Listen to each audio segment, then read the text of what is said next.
Ciao ragazzi, oggi ho qui il Motorola Edge 70 Fusion e vi mostrerò come abilitare le impostazioni sviluppatore e il debug USB.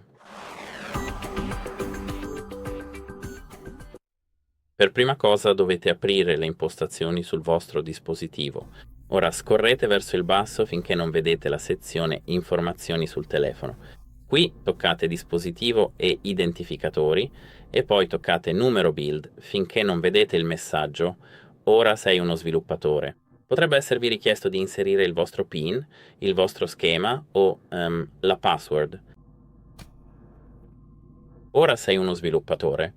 Quindi, una volta fatto, dovremo tornare indietro e qui dovremo andare al sistema qui. Qui tocca opzioni sviluppatore. Ora dobbiamo trovare l'opzione di debug USB. Scorri verso il basso. Debug USB. Toccalo. Ok, ora è abilitato. Tap disabilitato. Arrivederci.